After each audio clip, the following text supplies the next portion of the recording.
Welcome back everyone, Michael here with Offshore Citizen. Today I thought we would do a fun little video which doesn't have to do with anything serious, but may give you a different sense of the world. And because I'm here in Canada, after 3 years since I've been here, I figured I would do a video on 5 things that I dislike after having lived a number of years abroad. So yeah, we're going to dive into that. I will discuss. Now let me kind of pre-frame this by saying there's tons of things I like about Canada, right? Like there's lots to appreciate.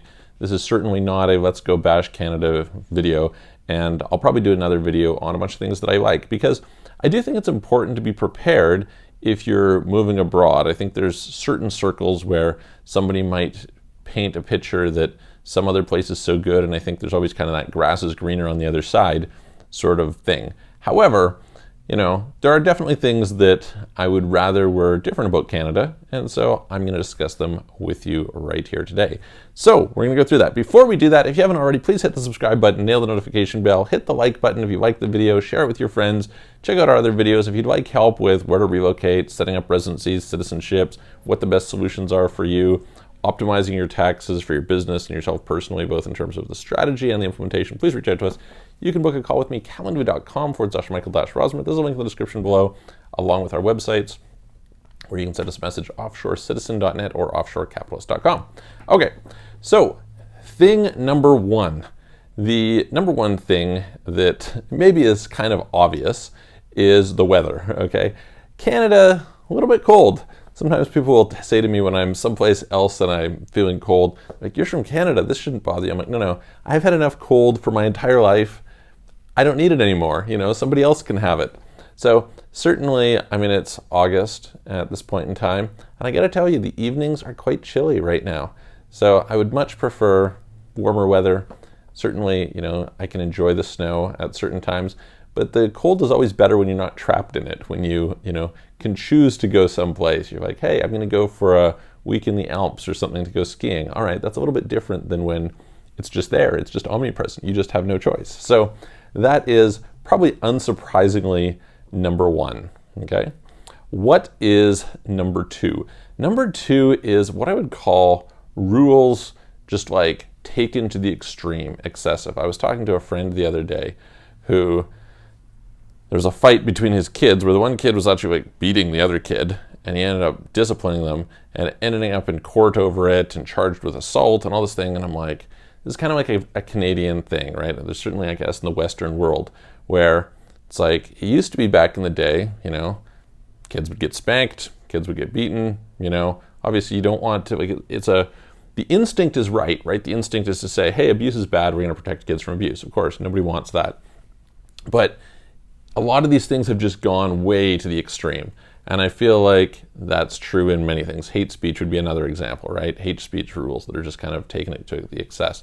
They're doing something called Bill C-10 in Canada right now, and kind of insane attempts at kind of like policing internet speech, etc., and just ridiculous rules. So there's a bunch of that, which I find is definitely not enjoyable to me. I think it's excessive. I don't think it's good. Number 3, we have what I would call excessive tipping culture. So once again, I'm all for paying people for good service, right? I think that's great. However, the tipping culture in Canada is pretty out of whack. I remember when they first brought tipping in, I sort of recall the norm when I was growing up was like 7%. It's like tip the same amount as the tax. You're like, okay, great. Then it went to 10%. Then somewhere along the line, somebody said 15%. Then it was like in extreme nice places, maybe it was 18%. Well, I was at dinner tonight and 18 was the starting thing. Then it goes 22, then, 28, whatever. It's like, and on the one hand, you might say, hey, listen, don't tip, which I think is kind of an asshole move. So maybe that's the Canadian in me. But on the other hand, it's become kind of a guilt tax. And I just kind of think, hey, if you order a bottle of wine which costs 5 times more than another one, should you be tipping 5 times as much because the bottle of wine costs more? I don't know. The logic doesn't really make sense to me. So I don't like kind of the guilt tax nature of tipping. I think it's out of control as one of these things. So anyway, also I don't think it's really good for society because you end up with people who would normally go and do some what I would call more useful job in society who are incentivized because of the high wages you can earn as a server to go and be a server, which is, it's just the wrong incentive in society as far as I'm concerned. So number 4 is the lack of good cheese and bread culture. Now this is a thing that you get in Europe. You don't necessarily get it in Latin America or Asia, etc. But it sure is nice in those places, right? The cheese and the bread culture in these parts of the world is just fantastic. It's wonderful. And Canada, you'll go to like a superstore or something, and you'll see this huge section of cheese. And it's pretty much all cheddar and mozzarella. You know, maybe a couple little exceptions. So there just isn't that rich cheese and bread culture. It would be nice if there was more of that. So, you know, now maybe you don't eat cheese and bread, fair enough, but it's quite nice. I remember it's like a fond memory for me of the first time I was in Paris, having these baguettes. And the second time I returned, I was super excited to just go and buy a nice fresh baguette in the morning. So anyway, yeah, these are things that you don't get. And this leads into number 5. What is number 5? Now, some people might think, hey, listen, you know, surely I must talk about taxes.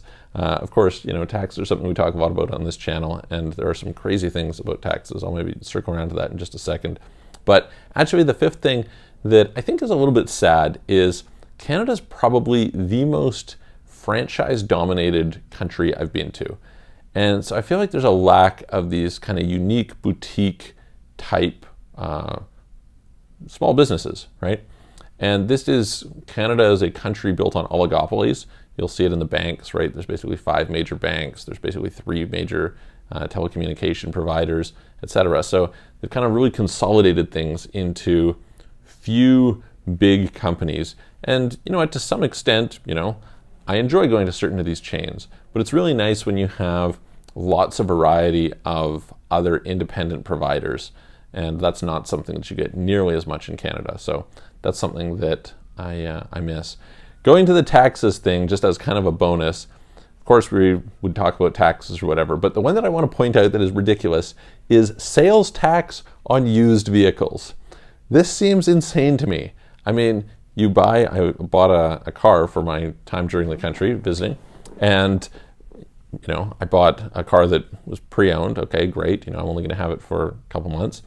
And I thought, for sure, you know, I mean, when you sell the car initially, the sales tax is already paid. Why wouldn't it be?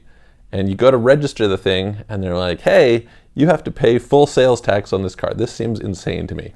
So anyway, these are 5, we'll call it 6 things that I dislike about Canada after having lived abroad. So I'd love to hear from you guys about if you've lived abroad and then you come back to your home country, what are things that you have noticed that you're like, oh man, I really dislike this. This is one of the things that I think we can improve in our country. Love to hear from you. Put it in the comments below. Again, if you want help, please reach out to me. Hit the subscribe button on the video. Appreciate your support, and I'm going to see you guys on the next video.